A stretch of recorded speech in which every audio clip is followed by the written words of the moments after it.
Hello everybody, welcome to the Late Late Horror Show, Paranormal Into the Night Special Edition Spooky Horror Night, and this stream is dedicated to our one and only Connie Clary, who just lost a family member, her bird Talon.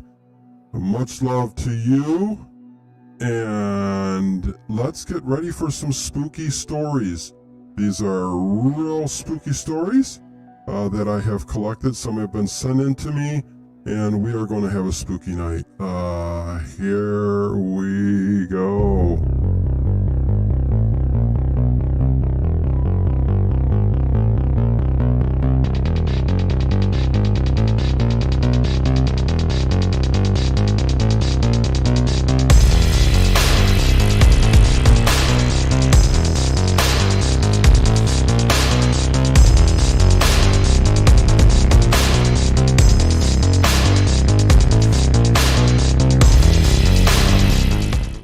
Just me, or is it getting crazier out there?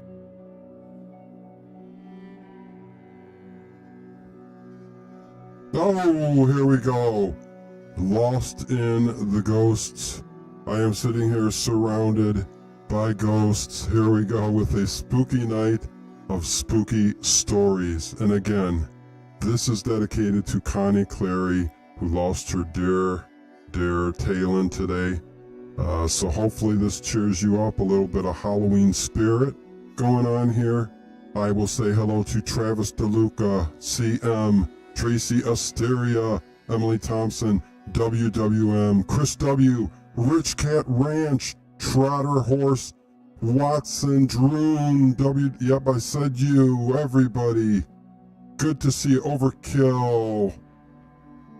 And here we go. We are going to start talking about spooky stories, true life spooky stories from Ohio.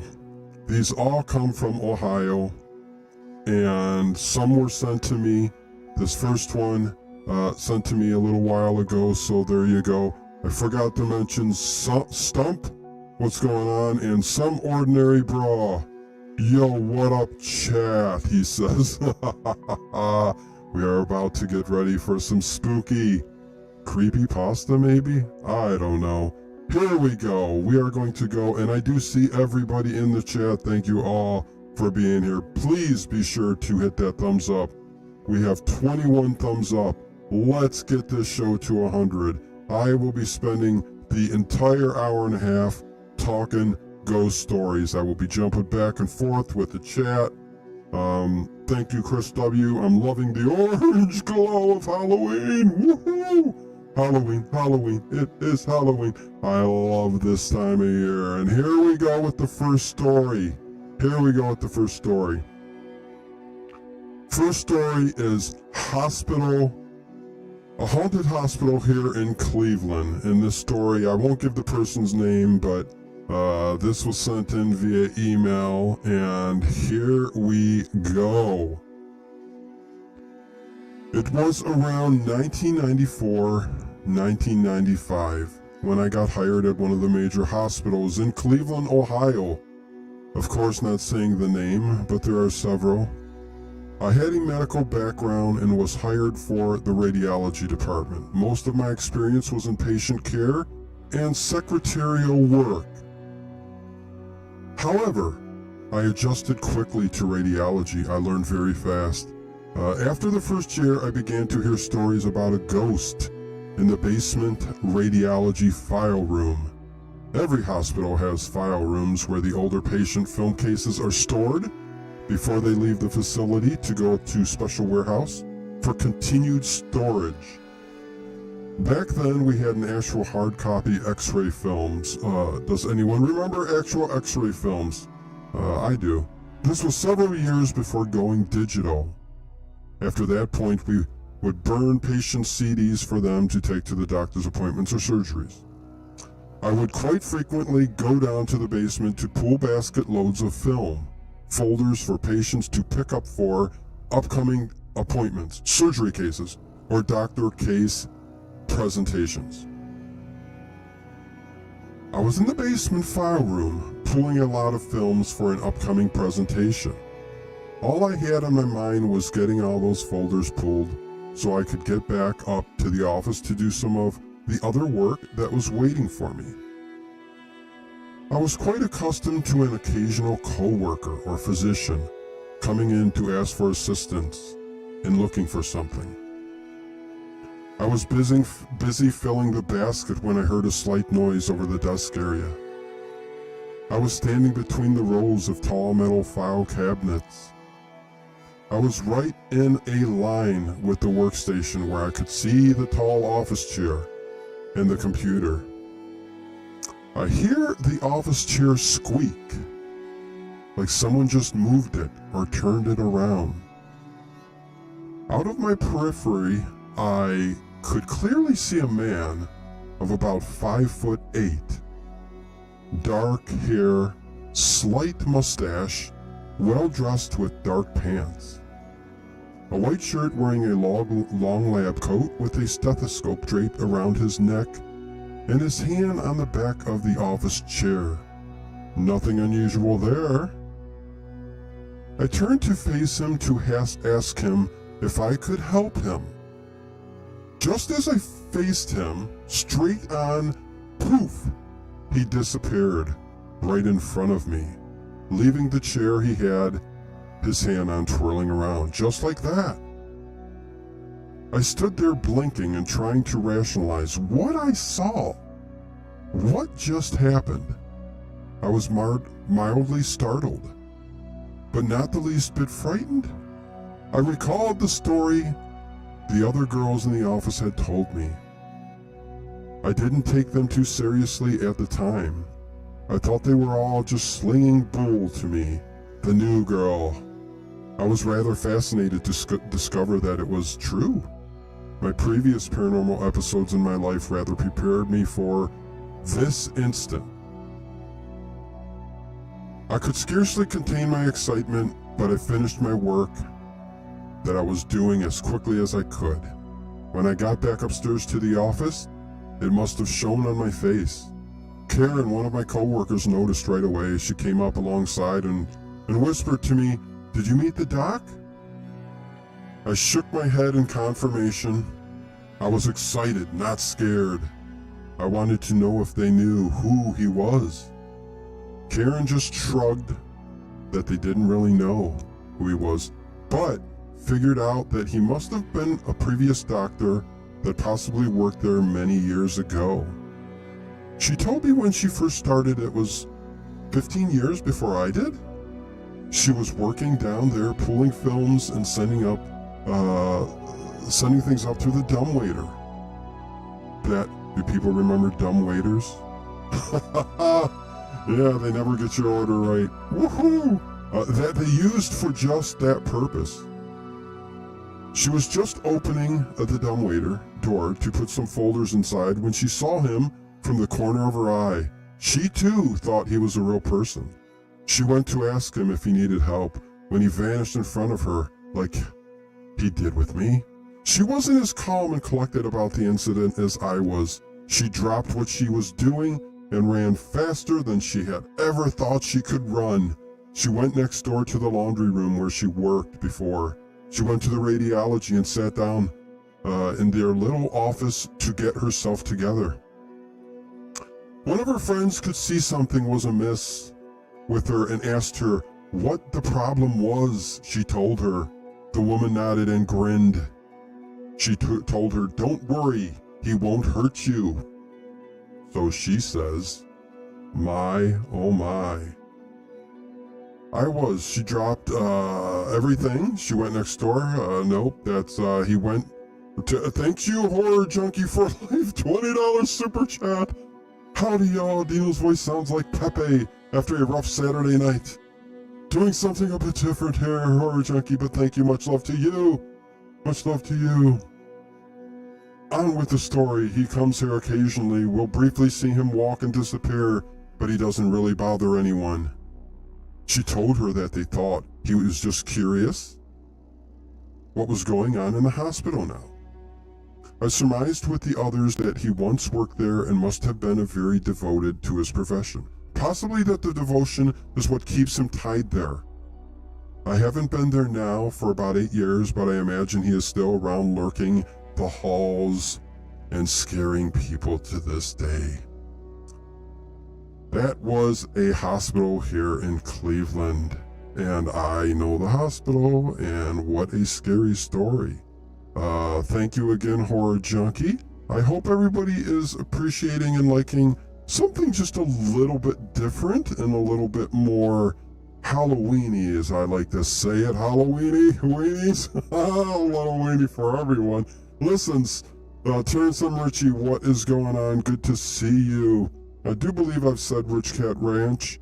We are missing Ginger. Is Ginger here? No, where is Ginger? Anyways, Slim, thanks everyone, he says. So here we go. We are going to continue. RTN is here. What is going on?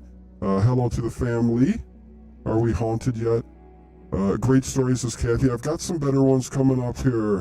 Hopefully you guys like the atmosphere. This is, like I said, a little bit different. And again, the stream is dedicated tonight to Connie Clary, who lost her bird, Talon, after many years, just like a family member. So send her some love.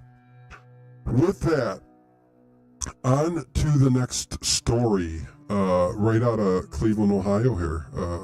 Plenty of stories from right here. This one is about Grandma's visit. Grandma's visit, and this goes all the way back to 1975. Hello, Zusha K.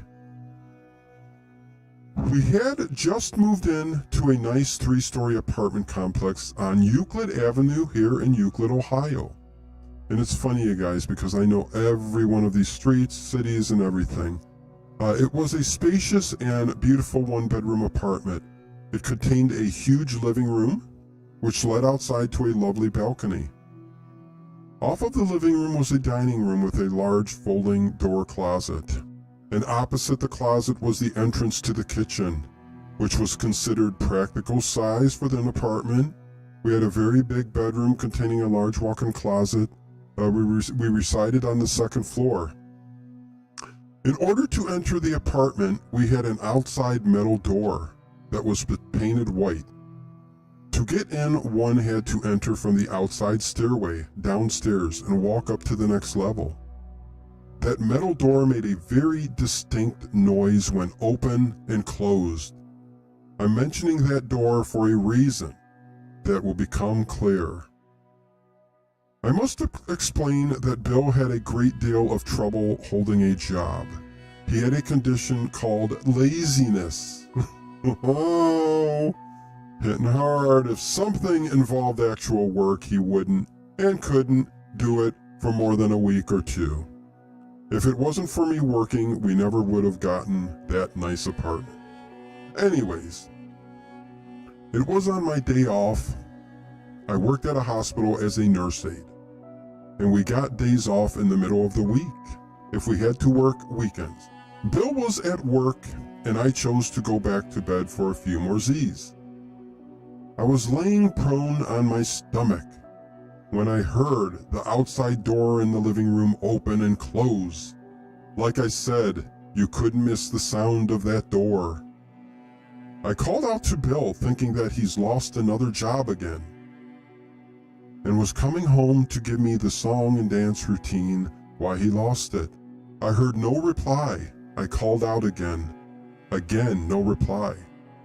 I thought I was just hearing things and tried to resume going back to sleep. Suddenly, I did hear a voice calling me. A very familiar voice. It was my grandmother, who had passed on about 4 years earlier. She said very clearly in a German accent, "Linda, get up. It's after 9. It's getting late. Get up, honey." I freaked and just continued to lay there, not moving a muscle. I rationalized with myself that I was just more tired than usual, and my mind was playing tricks on me. I continued to lay in bed when her voice resounded from the doorway of our bedroom. "What? I told myself. Still, I didn't budge. All of a sudden, her voice sounded right next to the bed, and the bed began to visibly shake. I did a 5-foot leap out of the bed. I stood near the closet, just staring at the bed, which was now unmoving. I thought I was going bonkers. I calmed down and decided to crawl back into bed. However, the moment I pulled the covers up, the bed shook much more violently. Yikes again! I did an athletic leap out of the bed, and I am not an athlete. I was visibly rattled until I quieted myself and began to really think about what just happened. I came to realize that my grandma dearly loved me and would never intentionally try to frighten me. She was letting me know she was checking on me. I felt much better. I did not feel in any way threatened by Grandma. I told Bill about that evening. He laughed at me and called me wacky. I didn't appreciate that. My sister Arlene and her friend came to visit. I mentioned it to her. Her face went pale. She told me that when Grandma was coming to her a week before she came to me, Bill's jaw dropped. He knew two people in different places and time periods did not share the same hallucination. He shut up after that one. Years later, we were living in his foster mom's house. She had passed on. The estate was going through probate. Her cousin asked us to stay in the house until everything was resolved with the relatives. We put our double bed in the living room since it was the warmest room, and this was during the winter. I had a day off and Bill wasn't working at all, not unusual for him. Again, we were in bed when I heard the outside alcove door open and close. I heard footsteps coming to the main door that led into the dining room, with the living room adjacent to it. Aha! I heard Grandma's voice calling, "Linda, get up. It's getting late, honey." I laid hard. I casually got up and stood off in the front, watching Bill bolt upright with a perplexed look on his face. "What the bleep is going on?" he blurted out. I told him it was Grandma shaking the bed, and he'd best get up. He said I was wacky and laid back down. By then, the bed was almost bouncing off the floor. He shot put from the bed. Ha! I did not know he had it in him. He was trembling, just starting to shake the bed. I told him, "That's my wacky imagination doing that, eh?" He was dumbfounded. He finally believed me. I was never so happy that Grandma came to put him in his place. Once I divorced Bill, yep, it happened, and married John, the visits stopped. I believe that Grandma knew I was having a very troublesome and unhappy marriage. She was looking in on me and letting me know that she still cared about me. My late second husband still looks in on me also.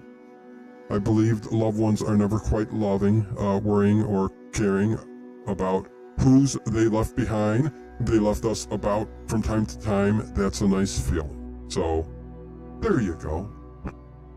Grandma's visits. There you go. Quite the story. Ooh, and this one's going to be a good one. Let me check on the chat real quick.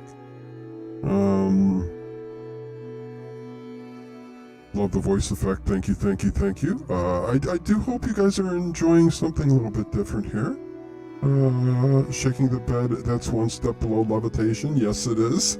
For sure. Oma is not putting up with the lazy bone kids. Overkill, yeah.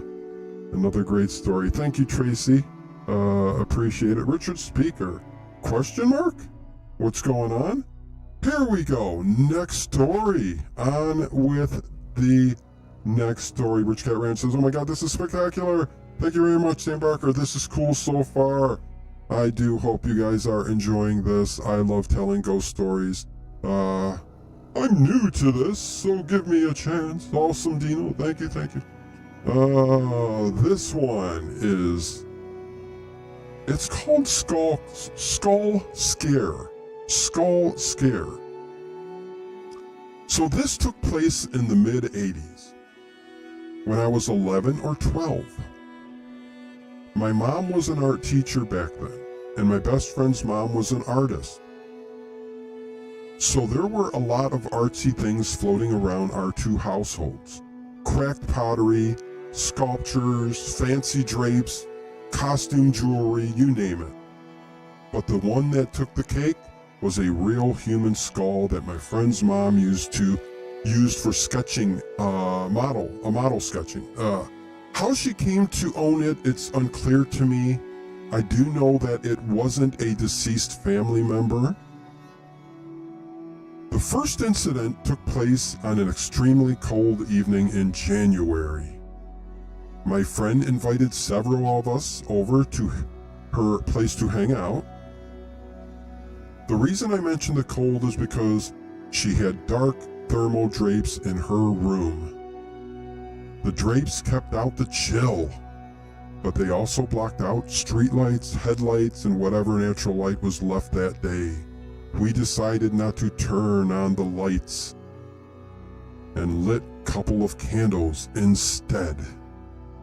And thank you, Rich Cat Ranch, for the 1 gifted membership to Brady Brat. Thank you, thank you, thank you. And on with the story. After playing a few rounds of cards, one of us had the bright idea that we should try to summon spirits. We had no idea that we were doing what we were doing, but we wanted to make it as glamorous an affair by decorating my friend's dresser with offerings. The dresser had a huge trifold mirror on top. We draped some sparkly necklaces and scarves around the mirror, put some jewelry boxes in front of it, set the candles in front of the mirror, spread out the deck of cards, and, you guessed it, placed the skull in the middle of this arrangement. Then we huddled on my friend's bed and waited. None of us knew how to summon spirits, so we just sat there waiting for something to happen. I had some misgivings about using the skull, but went along with the scheme thinking that it was harmless enough. Since I was a little scared, I didn't look at the dresser but focused my attention on the dark corner shielded from all the light by a huge old-fashioned wardrobe. The corner was very dark. Suddenly, a faint circular light appeared there and started to grow. Strangely enough, it did not scare me. I just sat there and watched it get bigger.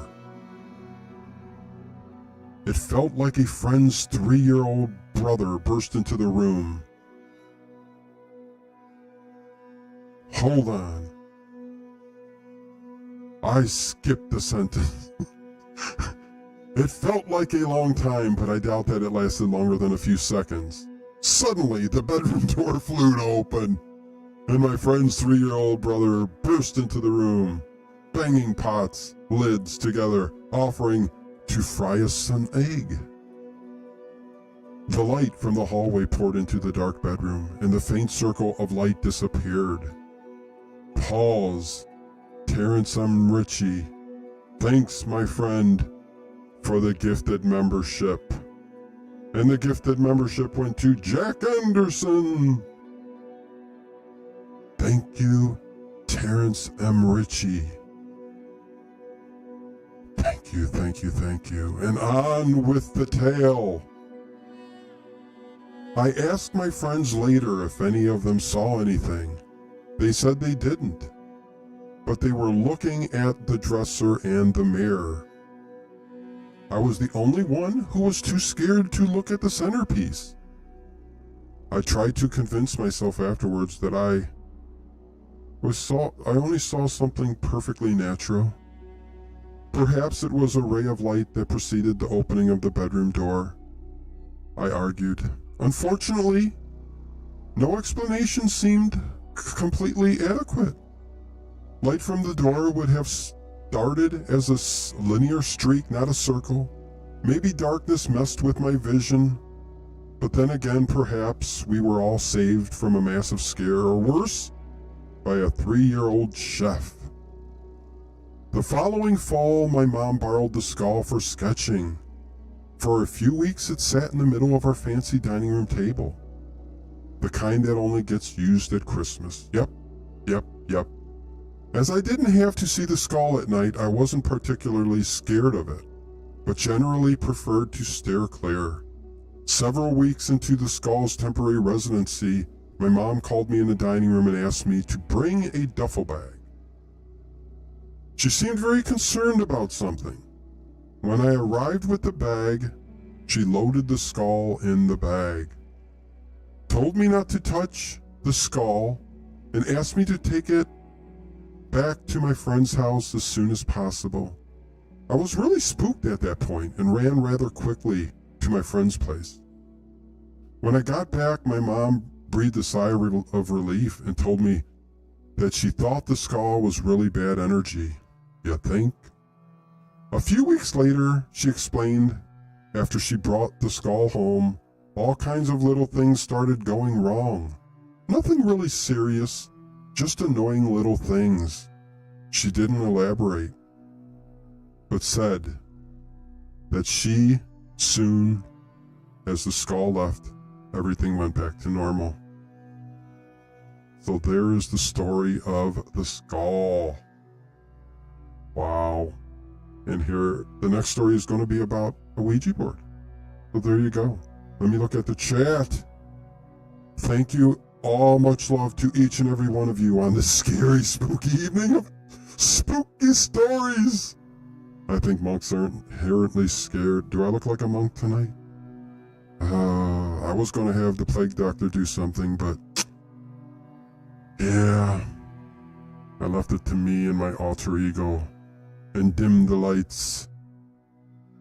On with the show. The next scary story deals with a Ouija board and seance.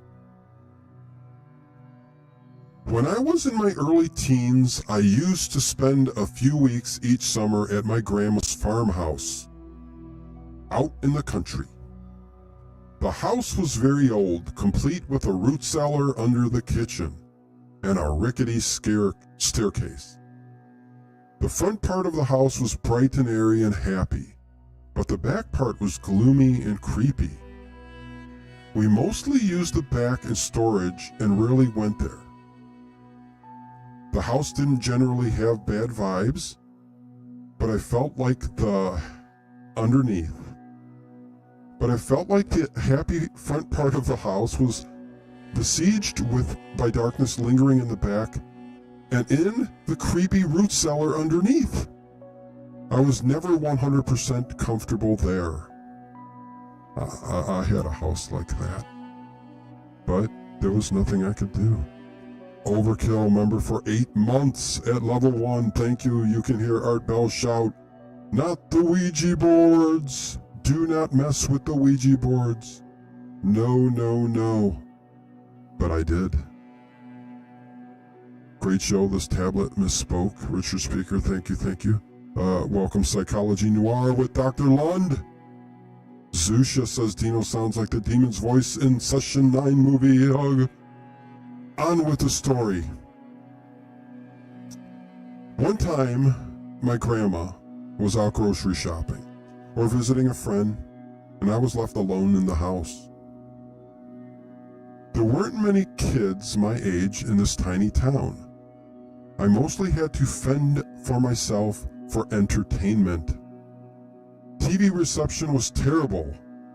This was back in the 80s. So I spent most of my time walking, reading, and doing crafts. To break the monotony, I thought that it would be fun to experiment with a Ouija board. I didn't have one on hand, and since I was alone, I didn't think it would work anyway.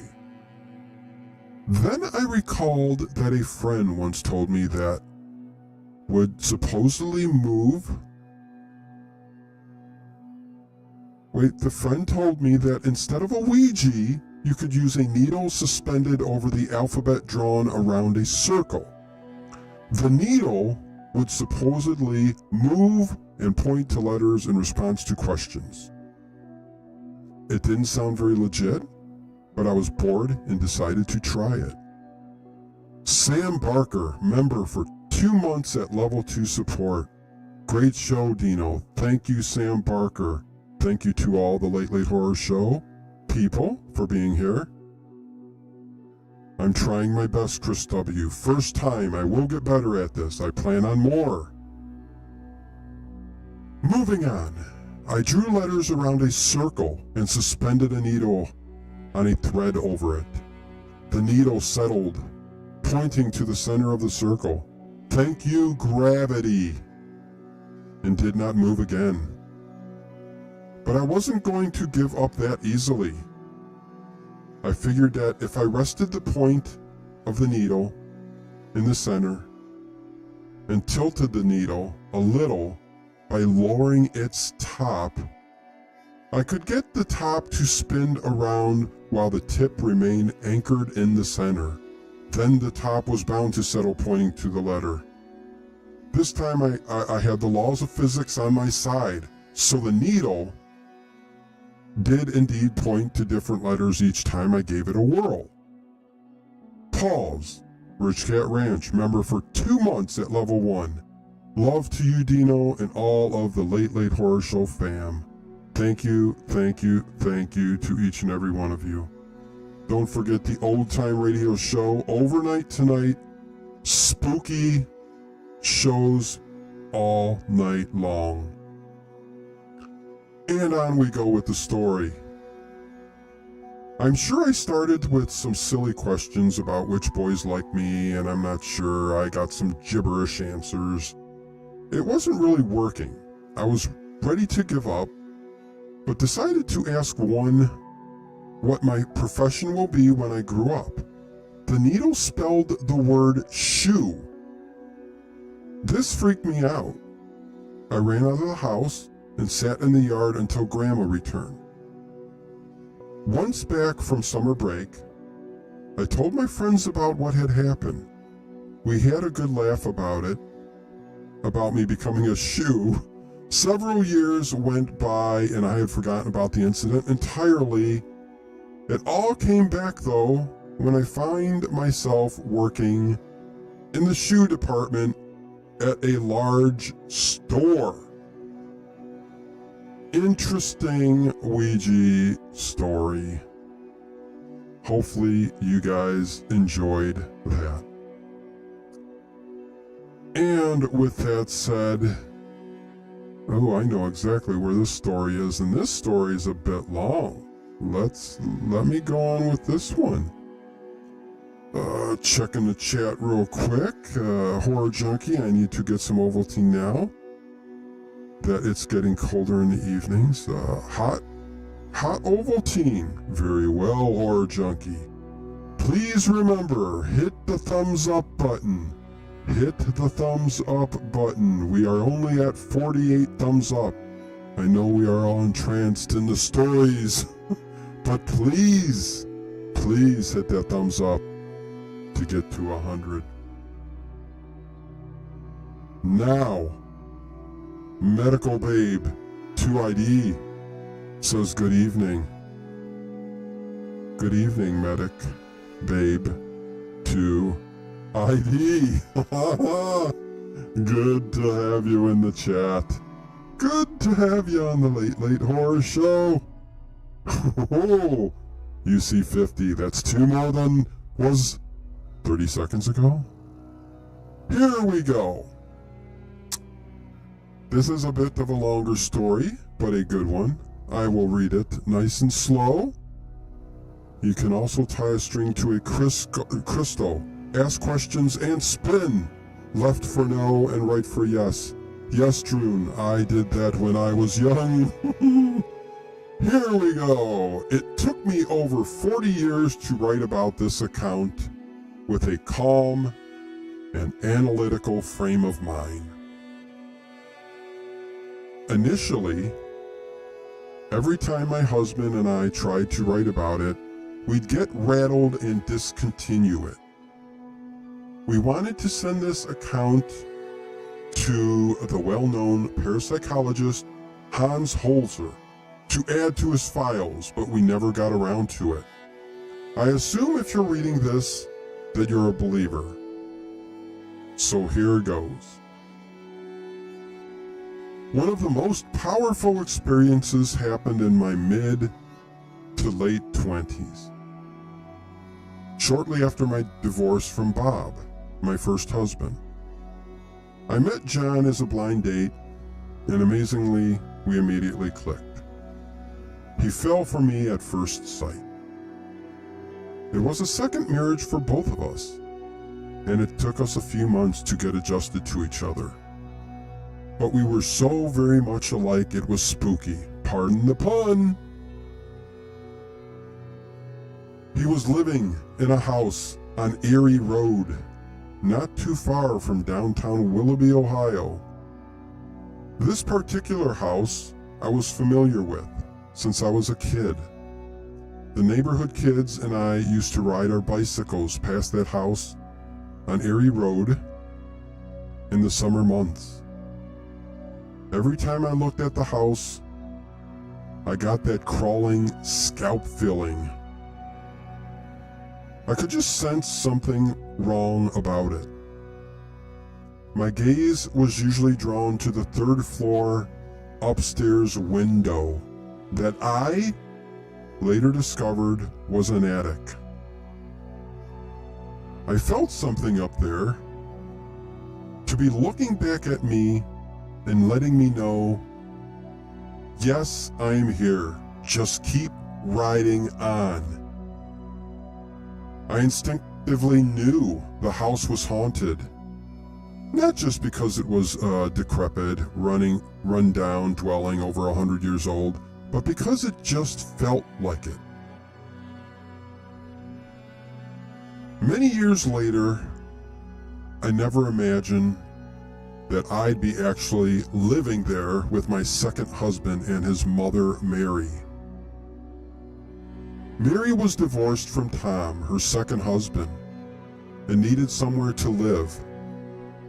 John and his sister, Jean, invited her to live with them. John and Jean are the ones who originally found the house and rented the upstairs portion. It was an old farmhouse that was converted into up and down apartments. However, when John and I got together, Jean had married and moved out. Mary was a wonderful mother-in-law, and on top of that, she was incredibly psychic. John was psychic, and I, likewise, was slightly psychic.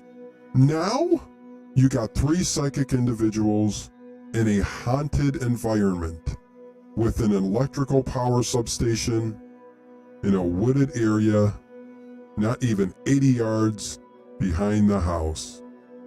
And you're looking at a paranormal disaster, as we later were to find out. It started out innocent enough, with very little drawing our attention. We just shrug those little things off.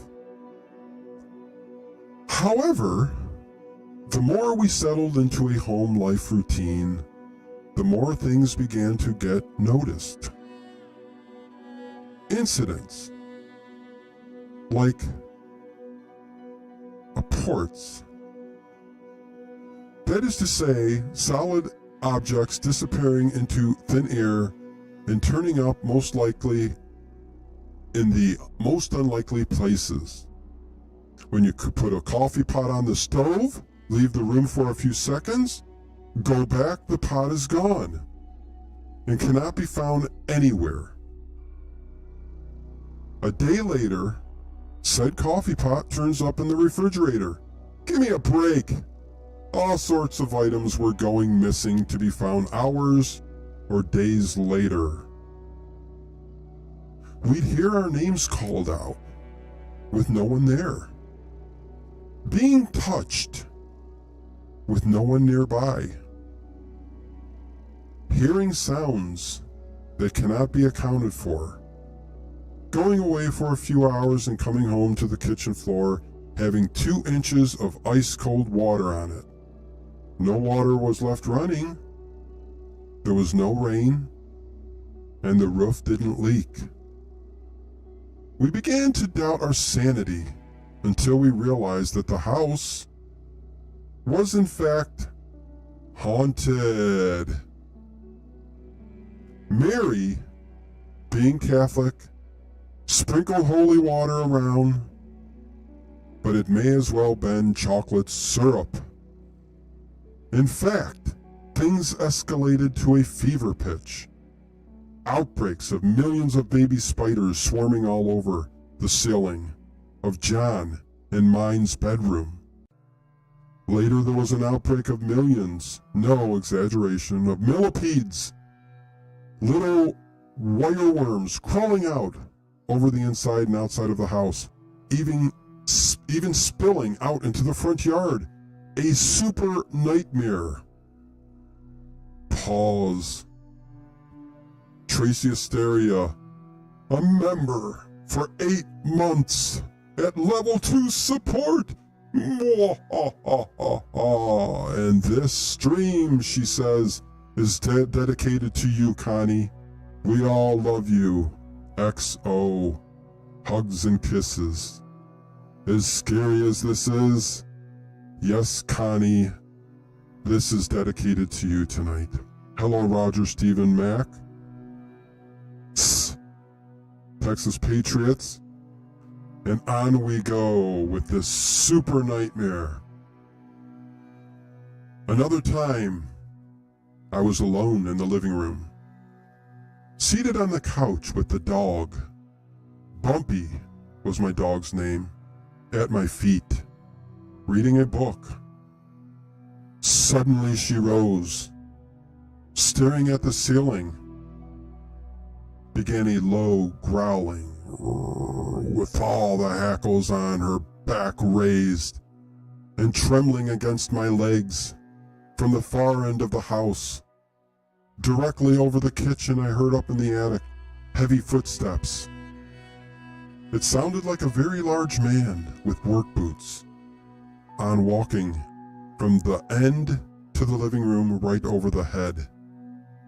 I even heard the boots squeal as they did a 180 and marched slowly back over the kitchen area. That was way too much. I tore out of the living room, down the hall, through the kitchen, and into the imagined safety of the bathroom, with the poor dog hot on my heels. Her and I just waited in the bathroom for John to come back home. Dino's growling through his voice changer Sunday. Chill up my spine, says Chris W. On and on we go. In the attic, directly behind the railing at the top of the stairs, was a tremendous cold cubicle. It was about 5 feet wide and 8 feet deep. In the summer months, the temperature up there rose to almost 120 degrees. Yet, in that one area behind the railing, it was like a meat locker. You could stick your arm in and feel the ice cold and see your breath. We deduced the thing was concentrated in that area for the most part. However, it still had the ability to make us miserable. It began to affect our moods in the most negative ways. We'd fight for the most inconsequential things, leave the house, and then wonder why we fought in the first place. Bad energy, bad mojo. It even drove John to drinking and charging up the steps to the attic to battle with it. I managed to sober him up, calm him down, and rationalize with him. We made the decision to sell whatever we could earn extra money, in addition to our work paychecks, and get out of there.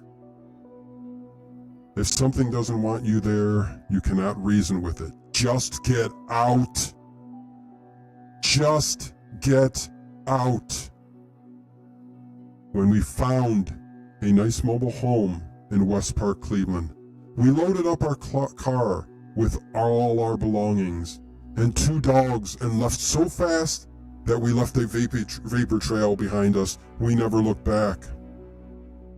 It took us the better part of a year living in the trailer, adjusting to relative normalcy, to stop jumping at our own shadows. This is no Amityville horror. This really happened. Oh, no one would live in that house too long after we left. And it was sold to a preacher that turned it into a church. Eesh! I hope the religious influence had made a dramatic difference, but we wouldn't even drive by that place anymore. To those of you that skeptics, no amount of convincing will sway you. However, to those of you that are dealing with it, or have dealt with something like this, I'm sure you can more than understand. There you go. And again, it's funny that I know all these areas, since they are scary stories from the Cleveland, Ohio area. It's funny they mentioned how cold it got up in the attic. There was a house in Cleveland that my grandparents owned, and the same thing would happen. And this is the truth. I've told this story before. It would be 120 degrees up in that attic. But when my grandfather would go up there, the temperature would drop and drop and drop, and it would feel like a meat locker up there. There were many nights we saw shadow figures up on the wooden beams and the wooden side rails. Scary, scary house. On to the next ghost story. This one was about seeing a ghost, flickering lights, alarms going off. And thank you, Tracy Asteria, for the links to the Late Late Horror Show's work. Join the Patreon.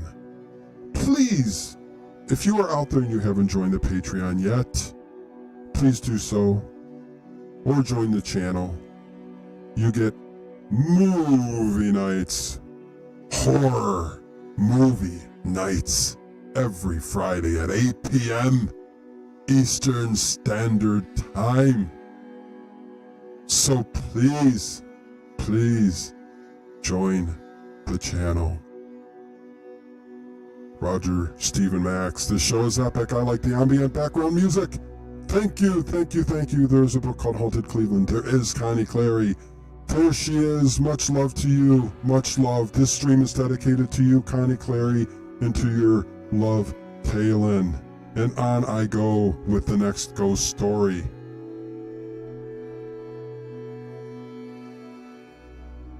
I am just looking for some answers, or just some help with these few things I have experienced.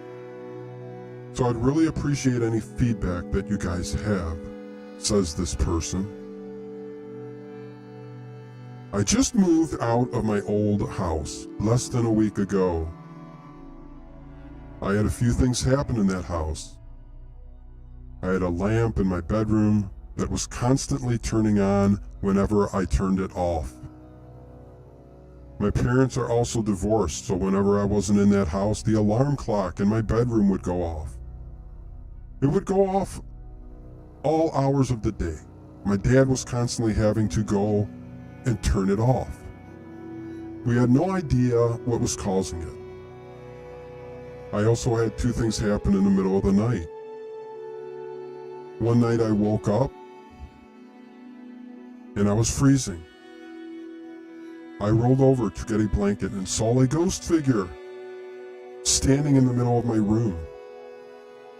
To this day, I still remember exactly what the ghost looked like. It has been about a year since that happened. Then the next night after that, I woke up freezing again. I rolled over and saw the ghost laying in my bed next to me.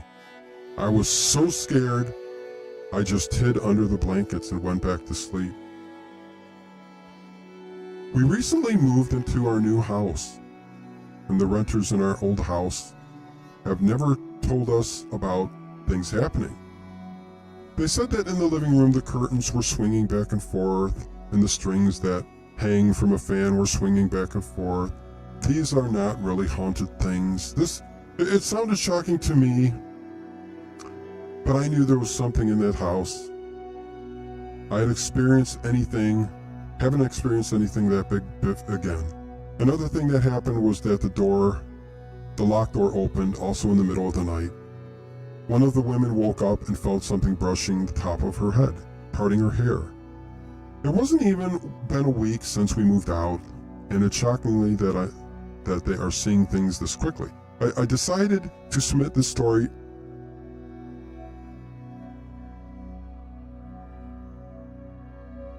just to see if anyone could help or had an explanation. So this person was looking for some explanations on this particular house. So, an interesting story. The next one may be just as interesting. It's funny. I can go on. I think there's a story, a real quick one that I would tell, dealing with my grandparents. This one I don't think I've told. This deals with a house that they ended up, and again, every house my grandparents lived in, because I do believe they brought that energy and opened what was around them wherever they went. This was a house in Lakewood that many things happened. I was a teenager at this time, and this is me. This is my story and my grandparents. I was 16 years old. Me and my uncle, as usual, we were both 16 years old, and again, very, very spooky house. Just, you had that feeling when you went in there. It was an older home, and just had that feeling about it. As were most of the houses that they rented out. So the things that happened there, the major thing that happened, my grandparents, everybody, the whole family would hang out in the living room area. My grandmother said, "I sense something. What's going on? This is weird. This is weird." And me and my uncle and everybody turned towards the mantelpiece above the chimney. And the candle that was on there, because yes, she had 2 candlesticks on each end of the mantelpiece, started to creep forward. We were watching this with our eyes, and it came out a foot in midair and then just dropped. First incident. Second incident, my grandfather was sitting in the living room watching the TV. It was a TV with a push button. There's no other way that you could turn it off. There was no remote control. It was a push the button in, push it out. He sat there, and we all heard something in the back, which we did quite often.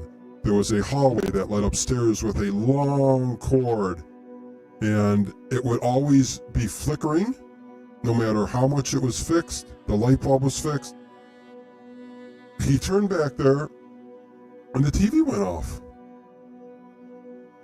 And we're like, oh boy. My grandfather turned it on again, and for about 10 minutes, and then walked in towards my grandparents, my grandmother. TV went off again. Scared the living daylights out of us.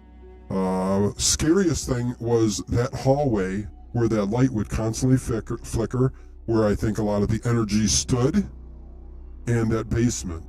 It wasn't a magnificent story, but it was another haunted house that my grandparents lived in, and it was amazing. It was amazing. I am sorry if I am missing certain comments and stuff. I appreciate each and every one of you guys being here. Love it. On to the next story. And this story is about an imaginary friend. An imaginary friend. This person says, Courtney from Cleveland, Ohio. I am a lover of all things paranormal. It has interested me my whole life. However, I have not had many first-hand experiences or encounters with the paranormal, besides one. I was young, maybe 5 years old at the most. I lived in a 2-story apartment in Cleveland, Ohio, with my mother and father at the time, before my sister was born. I am going on 26 years old now. There isn't much of my childhood that I can't clearly remember.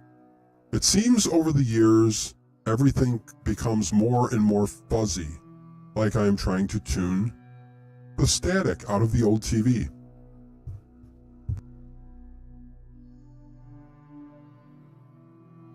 But I will always remember this about living in this apartment.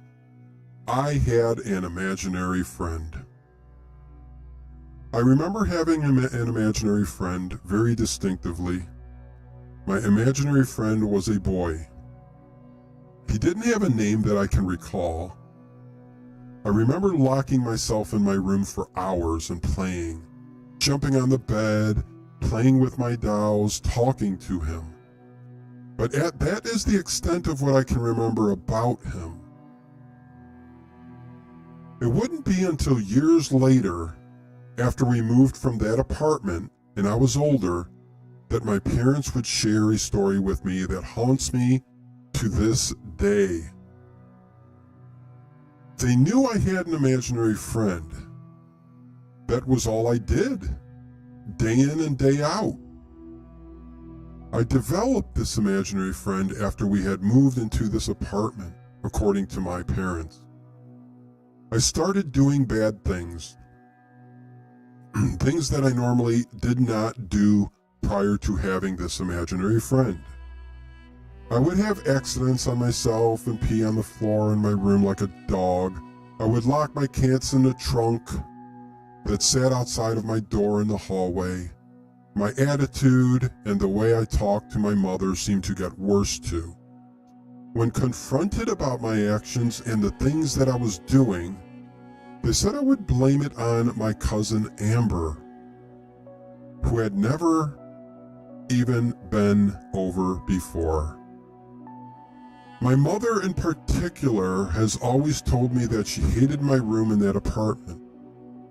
She hated to be in my room by myself, as she would always feel as if something was watching her.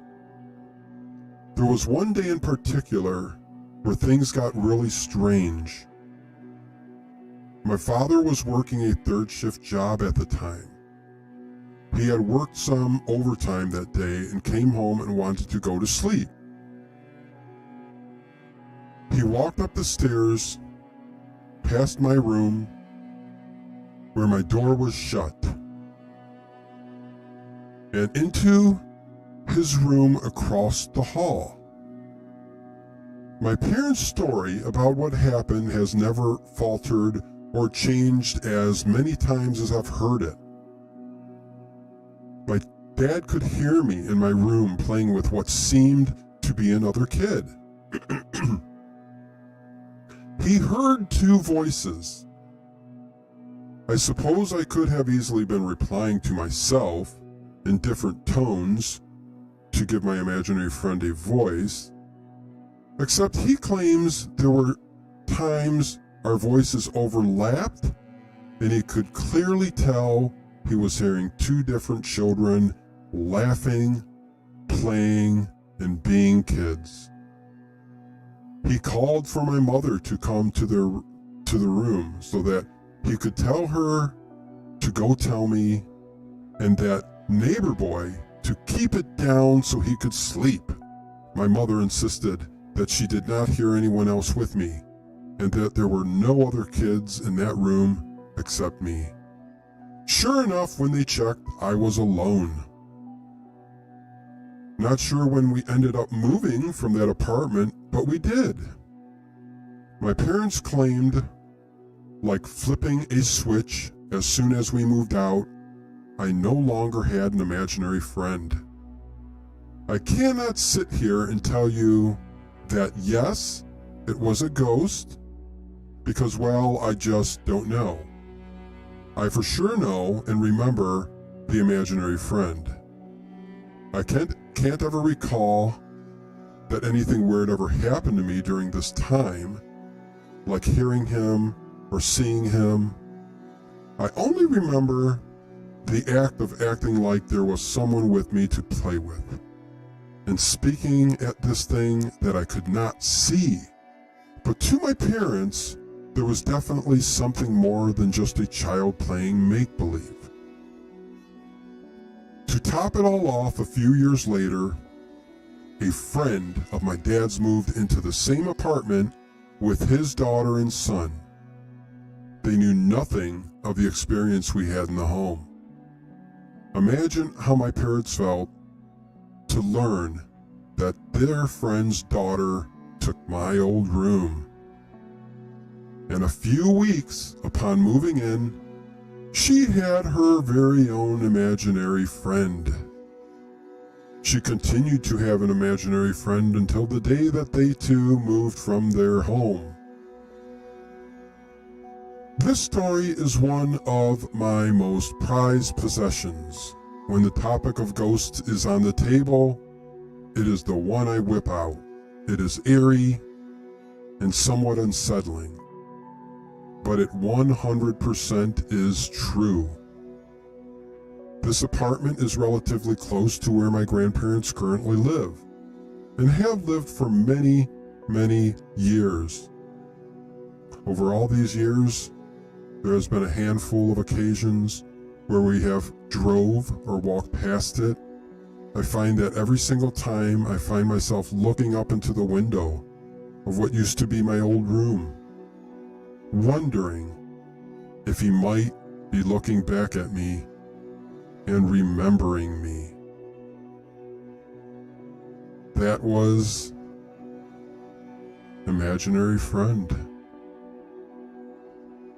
What a cool story. Chris W., did you feel like your imaginary friend loved you, Dino? The way spirits surround you with love and energy?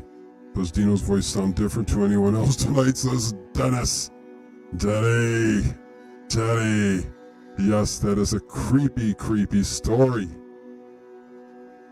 And on to another one. We got 30 minutes remaining. Let's see, we will do The Strange Night. This one's quite long. Let's see. The Strange Night. Before I go into the story, hello everyone. I haven't posted a story in a very long time. The reason behind this is things have settled down a lot in our house. But as you will figure out in this story, there's still the occasional odd experience, or more a lot like them. Things have decided to start acting up. Okay.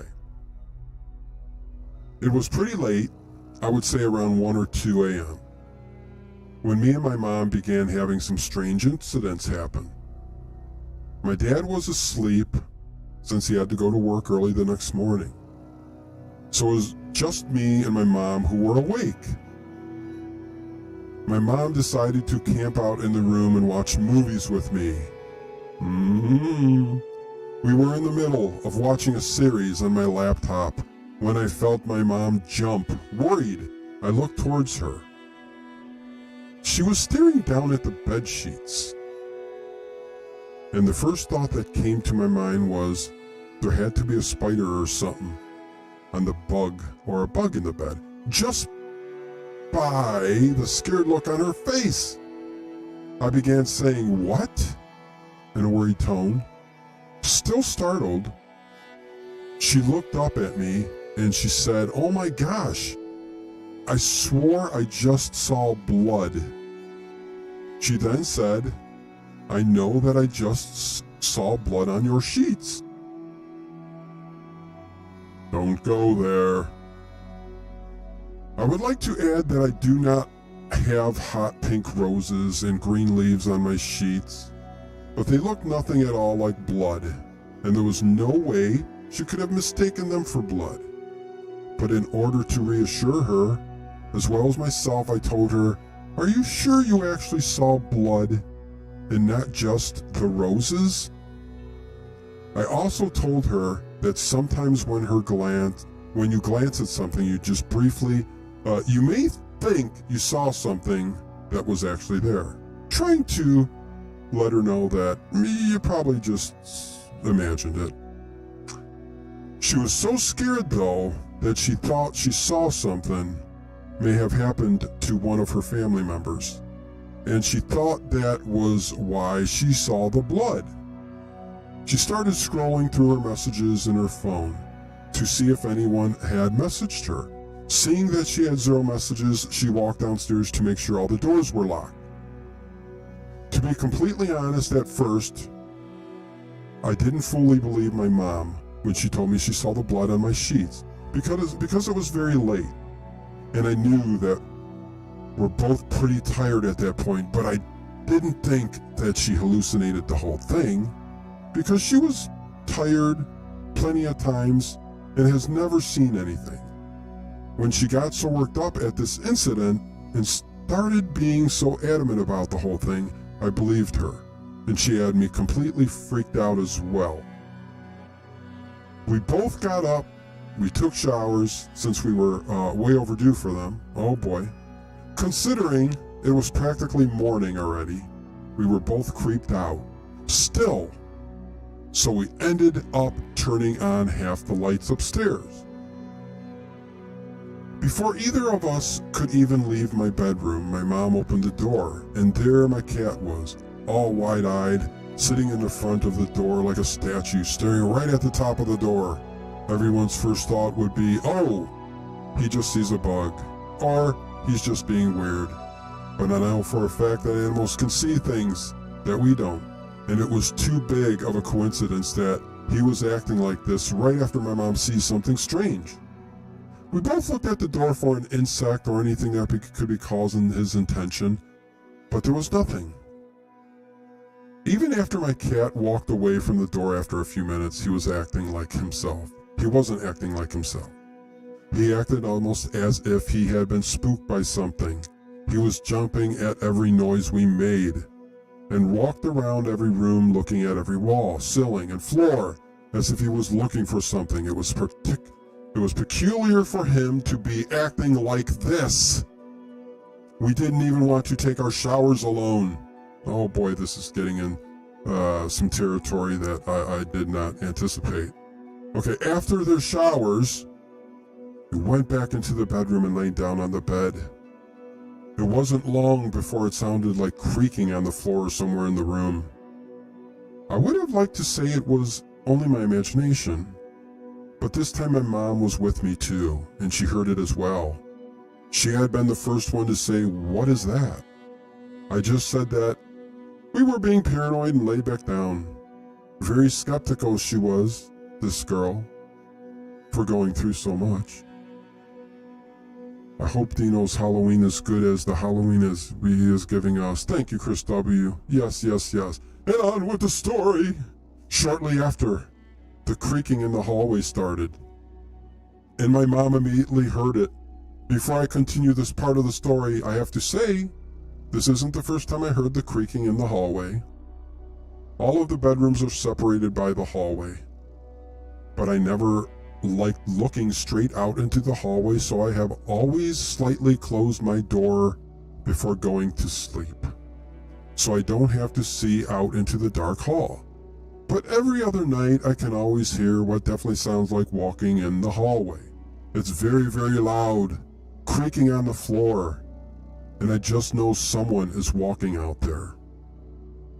For a month or two, my sister, who was pregnant, and her boyfriend were living with us and shared the room just across from mine.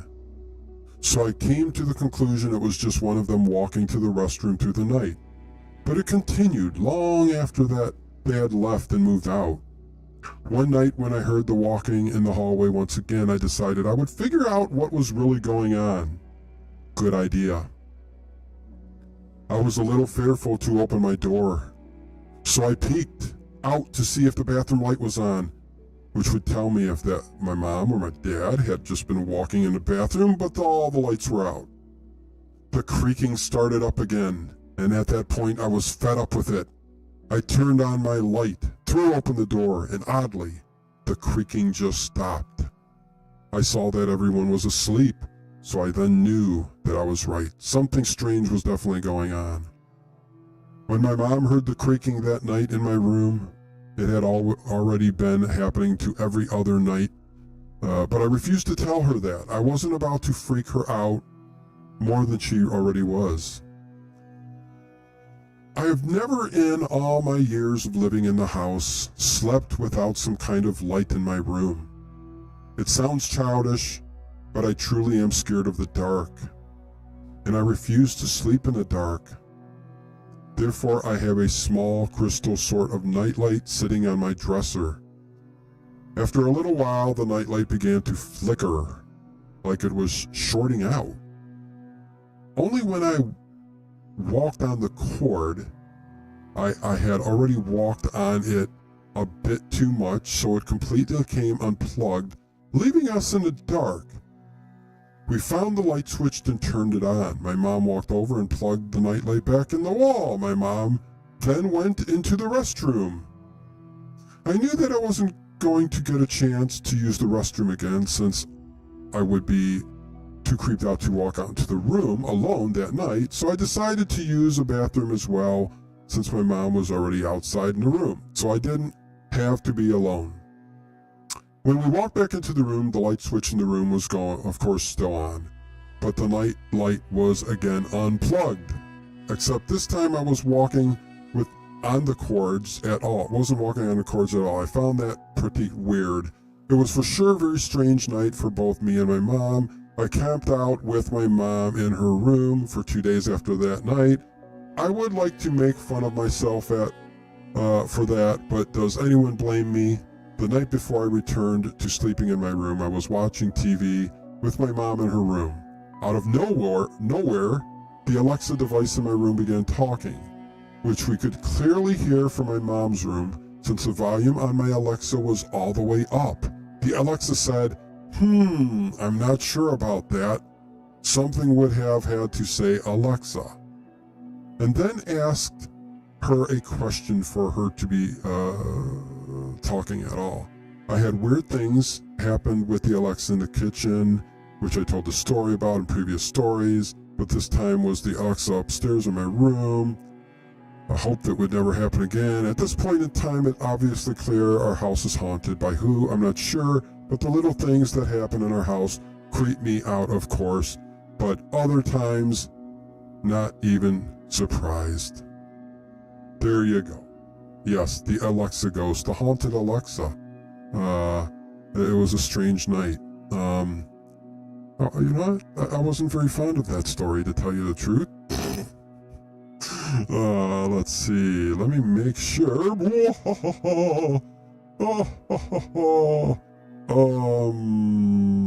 Let's see. This sounds interesting. Here we go. The Giggling Girls. This one is the Giggling Girls. This is a personal experience that me and my family had in a hotel in Ohio. I was only about 5 years old at the time. When we first arrived at the hotel, it seemed nice. It had a giant hallway, a large staircase, decent rooms, as well as an indoor pool. I believe it was sometime in the afternoon when we were just sitting in our room. Suddenly, we heard the laughs and giggling of two little girls. It sounded like they were out in the hallway. My mom, thinking that they must be headed to the pool, said that we should go out and swim so I could have someone to play with. When we left our room, there was no sign of anyone besides us in the hotel. A little confused, we went back to our room.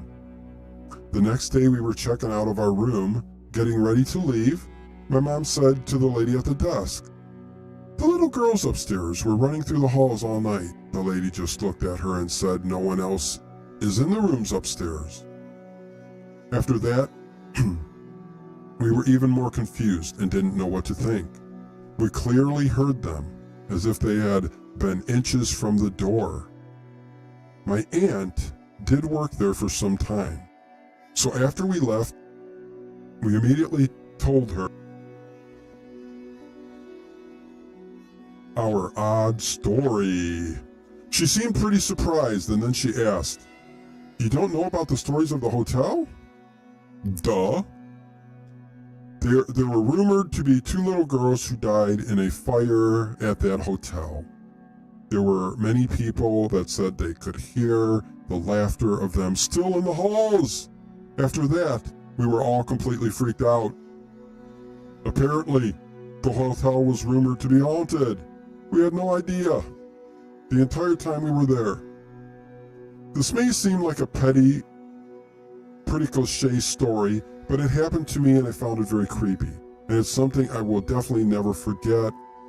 Now I know there's something at that hotel, and we definitely never went back there. P.S. I'm sorry that this was so short, but these are all the details surrounding what happened. Thank you very much. Time to read.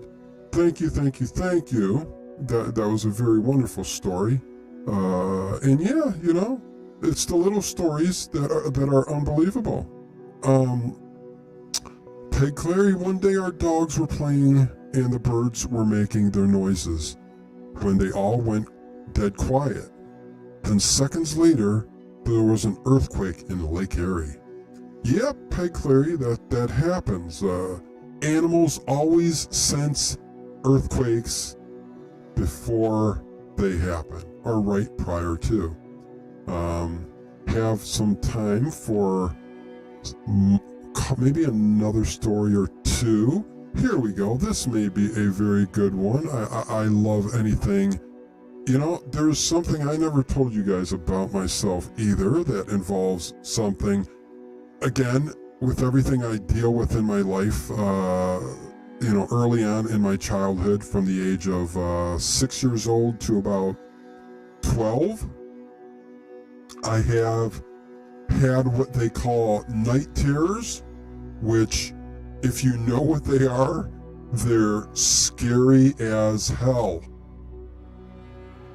They literally are waking in a dream-like state or nightmarish state, and you're in the nightmare. I was in a nightmare. This happened, like I said, for about 6 years. Again, I think early on in my life when I was learning about certain things, that I have, anyways. The night terrors were always of somebody chasing me. Every single time, it was always of somebody chasing me. I would run and run and run and run and run. It was black. I could never see a face, but it was somebody chasing me. And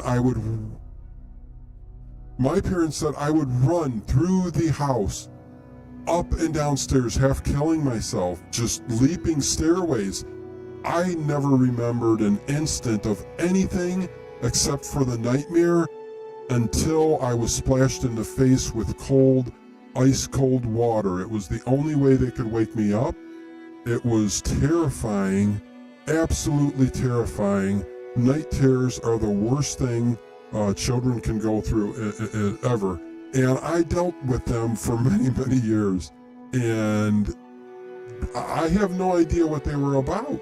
I really don't. They just stopped at 12 years old and ended, thankfully. On to the next story. And I mention that because of sleeping terror. This is called sleeping terror. And these are actual cases from people in Ohio who have submitted these stories. Okay, this took place when I was a child, living with my grandparents home was also with my brother and uncle, all under one roof. Now, mind you, when I was a kid, I was used to the feelings and seeing of entities as long as they were nice. Most were, thankfully, and understanding.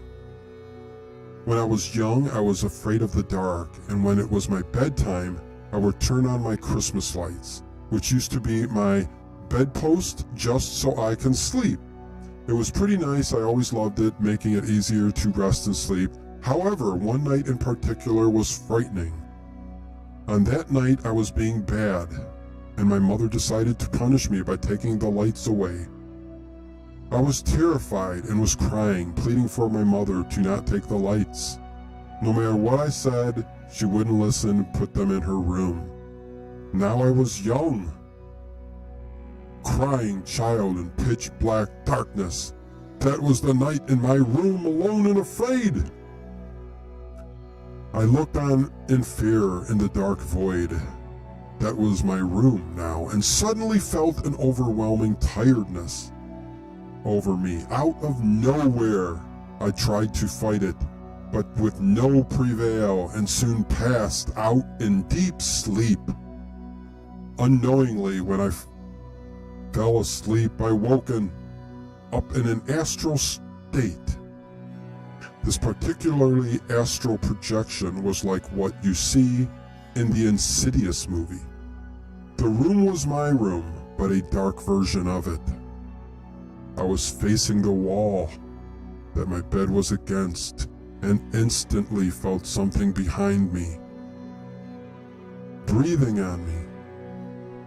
I was breathing heavily and was terrified, but something awoken in me. I was tired of being afraid of the dark and built up the courage to turn around and let out an angry yell.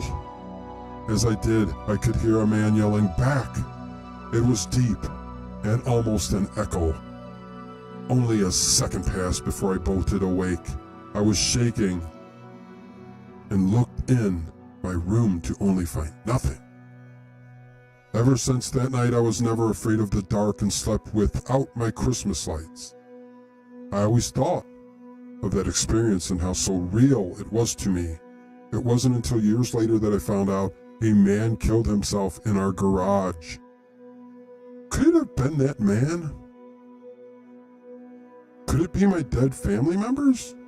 Could it have been just a wild kid's imagination affecting their dreams? I don't, and probably will never know. Tell me what you guys think and let me know if you had any similar experiences. And there you go, the sleeping terror. And yes, we are at the bottom of the hour. This stream was dedicated to Connie Cleary, who just recently had her bird Talon pass away, a family member of Connie. And I feel for her. And Connie, let me just say this to you because I feel it now. I feel the energy still around you. I do. Talon is still there at the moment. And Talon will not leave for a while. I do believe that. I do believe that. So give yourself, when you're feeling comfortable with the passing of Talon and Talon moving on, when you feel comfortable, Talon will move on. But until then, you will feel Talon's presence. I will say much love to you. I will do this again if you guys enjoy it. If you guys did enjoy this type of stream, please give a thumbs up. Please become a channel member. Please become a Patreon member. It's been an awful long while since anybody became a Patreon. So I will scare you into joining Patreon every night. Movie nights, polls, and more. So, tonight, overnight, the overnight stream will be scary, spooky old time radio shows. So believe me, they will be good. The atmosphere will be good, so turn off the lights, turn them down, and enjoy. And as always, much love from